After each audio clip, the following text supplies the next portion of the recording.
Hello everyone, so good afternoon. I'm going to talk about what we call fuel recycling and molten salt reactor, a game changer for sustainable energy future. That's the topic. Okay guys, have you ever seen such a piece of glass? Do you know what it is? Okay, that's natural glass, actually. That glass is exactly the same kind of glass you could find, for instance, near the Etna volcano in Sicily, right? That piece of glass is a kind of byproduct of a lava. That's natural. Otherwise, the man wouldn't, or the woman wouldn't handle it. But did you know that that kind of glass is also used in the nuclear industry? Roughly the same features, roughly the same characteristics. Actually, it is used in the recycling nuclear industry to immobilize fission products in what we call minor actinides. Okay, it's some of explanation for you guys. So fission products is something we can get out of the reprocessing process at La Hague site, for instance, in France. It's something not reusable. It's a very radioactive material, as well as minor actinides. So what we've been doing for years at Orano La Hague site, is to immobilize those products in the same kind of glass. It's a very sustainable, with a very long life duration, so you can put it in what we call geological disposal facility for hundreds of years. It's going to stay stable from a chemistry standpoint, from a physics standpoint. So now you guys are wondering, what's the connection? What's the link between that piece of glass and molten salt reactor? So that's the story I'm going to tell you now. By the way, my name is Olivier Drouvot. I've been working at Orano for 30 years plus, roughly speaking, both in operations in the beginning of my career at La Hague site, many years in the vitrification process. That's why I'm emphasizing on vitrification. And I shifted to project management in France and abroad. That's why I've got this weird accent from the US or UK or South African. So US, UK, Japan, and then I came back to R&D 10 years ago.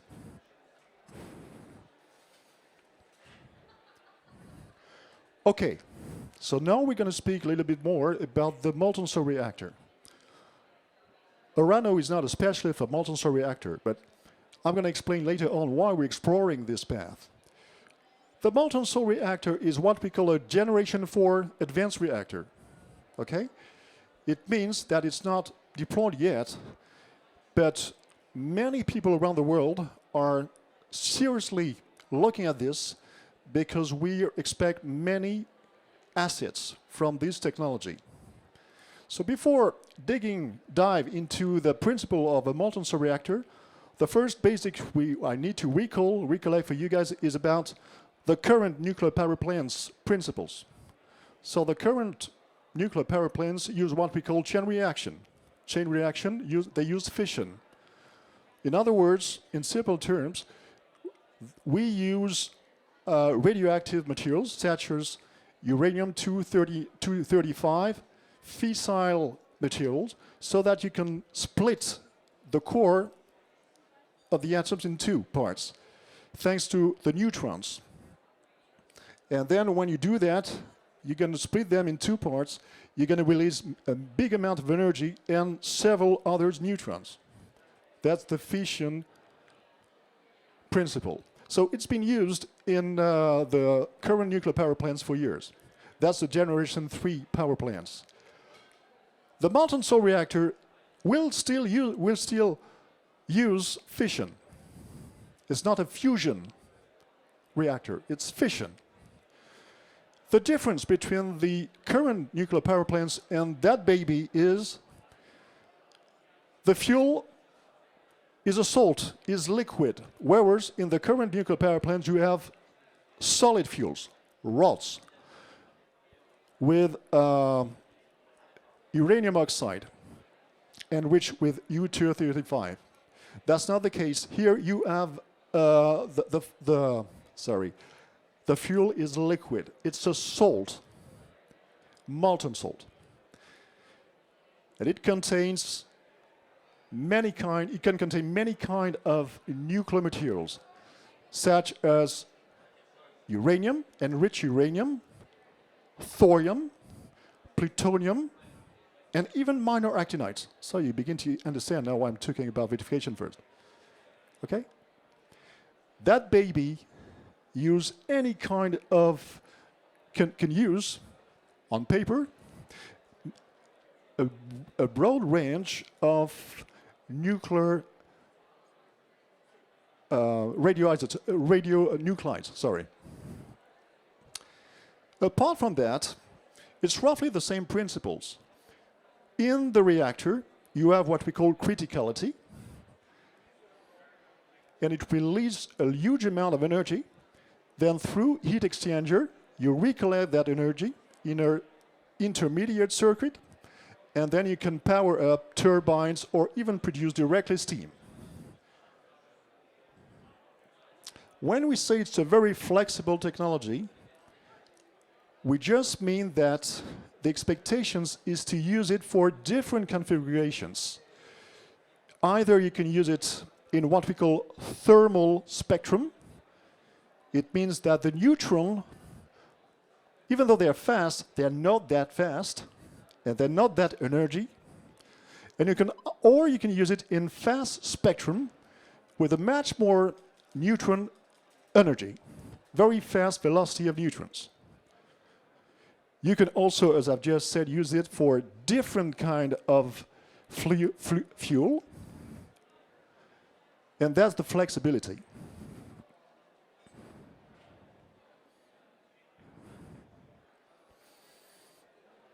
Another asset of this brand new technology is what we call inerrant or intrinsic safety concept. Why is that? If you take the current nuclear power plants, what we call the pressurized water reactors,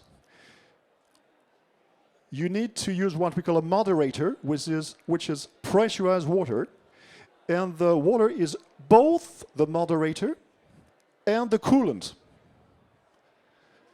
In this case, it's different. The fuel is, as I said, is a liquid, a molten salt, and it's both the fuel and the coolant. You don't need any moderator. You can moderate with graphite if you will, but you don't need moderator. It's much simple. The good news is, if you were to overheat the baby inside, you're going to have liquid expansion. And the critical smart guy is going to tell you, okay, if you've got liquid expansion, you're going to shut down criticality. It's going to be controlled. No worries. Okay. Okay. So in other words, it's a kind of auto-controlled safety. If you overheat, you shut down the criticality reaction. If you underheat, you reignite the reaction. Sounds good, doesn't it? Okay, so that's inerrant safety concept. Another asset of this technology is the one we call high energy density. If you so just a few figures. By the way, as you may have noticed, I don't have many figures, neither words on my slide. So I need to remember everything.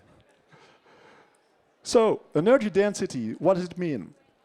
If you take two figures, the current nuclear power plant's generation, you're going to have, roughly speaking, around 100 and 200 megawatt thermal per cubic meter.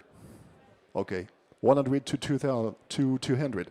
Whereas for the baby here, you're going to have more than 250. So in other words, you don't need a big baby, a big size. You can have a compact capacity. And if you look, if you think about this, a capacity means you can manufacture a reactor and then put it on site. You don't need big nuclear power plants to be built on site. That's an asset. Less cost expected.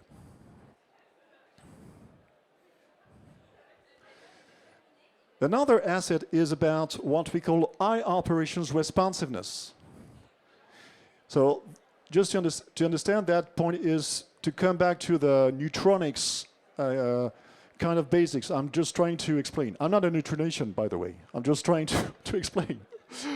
Okay, so what it means is that that kind of technology can respond very rapidly. If you need to get power on the grid, you can respond within second-ish. Whereas if you take big nuclear power plants, the current generation, it's not that fast. So the explanation, the real scientific explanation is a little bit complicated for me, but in a nutshell, it has to come back to the liquid fuel properties, the expansion, and the other way if you were solidified. So both way will release many energy or will retain energy. So it's a kind of auto control, if you will. And that property is pretty cool because if you imagine the deployment of such nuclear power plants with molten salt reactors technology, you can say, okay, I can have big nuclear power plants like for instance, the sodium fast reactor, big energy, big watts, and next to that you can have a small fleet of molten salt reactors, so you can adapt to the load of the grid. Another asset, I will talk about the drawbacks afterwards, okay? Don't worry. Another asset is about a better energy effectiveness. It's just a question of physics. You operate the baby at a higher temperature. If you compare to the current nuclear power plants, the temperature of the pressurized water is about between let's say 200 and 300 C. Whereas for this technology, you can, because it's molten salt, it's between 500 and 800 C. So therefore, from a physical standpoint, you're going to have a much better ratio between the megawatt thermal and the megawatt electric. Okay. If I want to give you a figure, the current ratio is 40%, roughly speaking. You could expect up to 50%. That's interesting. Okay. All that being said, why on earth Orano is exploring MSR? Because I've been talking for 5 minutes about, okay, the MSR, blah, blah, blah. But why are we exploring this path? Mainly for two reasons. Because Orano, as you might know, has many activities. And among those activities, we've been recycling spent fuel for years. But spent fuel from the current generation. So we've been used at doing that at industrial level. And when we heard about this technology, we said, okay, this could enhance the fuel recycling capability. So we need to be part of that game.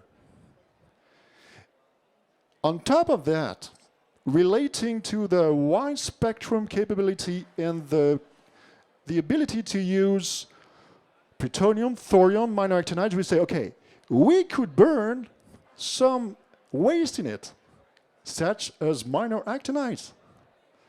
So we could fuel MSR with waste.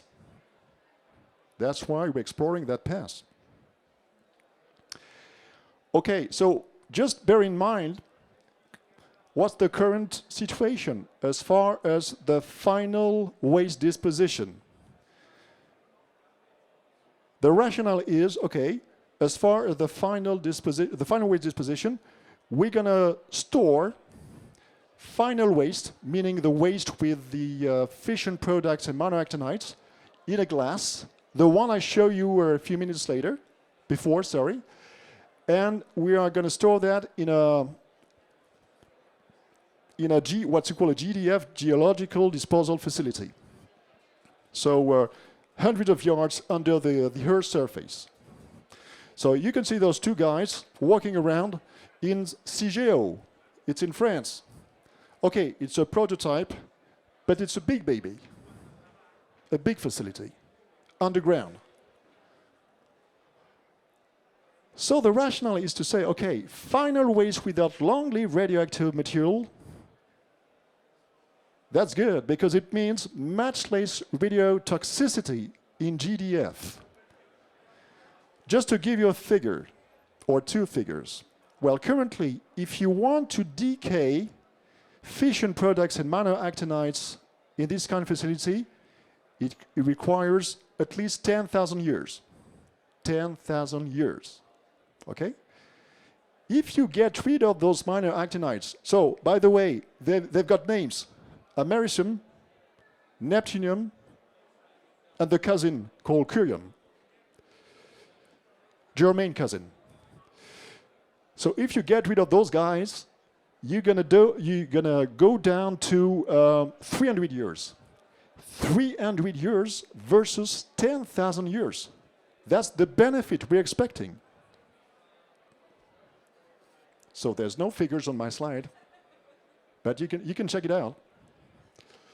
Okay, so now what can we do Orano-wise to speed up that exploration? What's the rationale?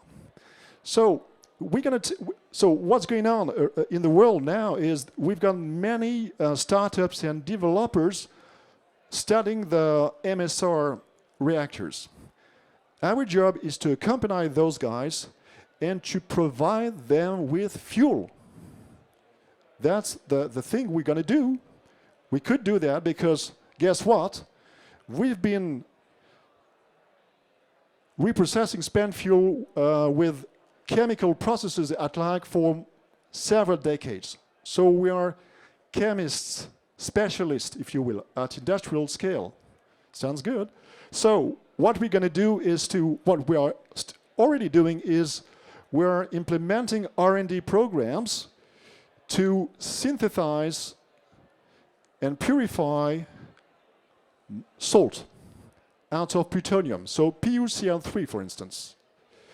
And the good news is that we are halfway to do it, because within the current facilities, we've got some processes relevant to do that already. We just need to add some new bricks to have this PuCl3, for instance. And by the way, just something you have to bear in mind is we need to produce purified PuCl3, because if we were to do PuCl3 with some oxygen and hydrogen, we would have a thermalized spectrum. No way, we want a fast spectrum, so we want purified salt. But the good news is we have the skills, we have already a big site, and we've been doing reprocessing for 30 years plus, industrial scale.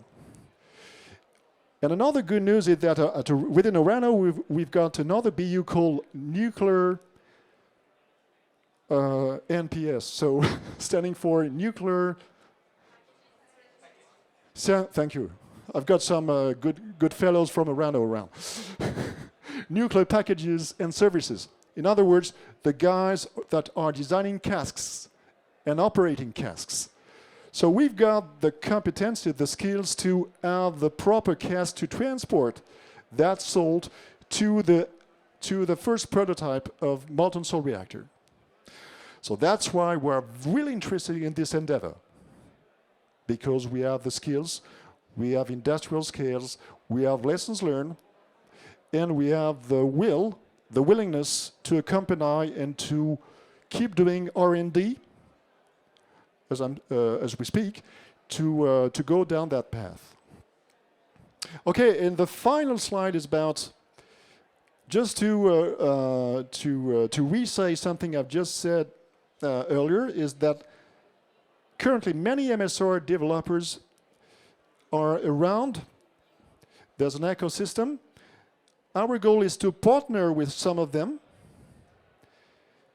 targeting a first MSR demonstrator in PuCr3 to be commissioned in the early 30s, roughly speaking. Thank you very much.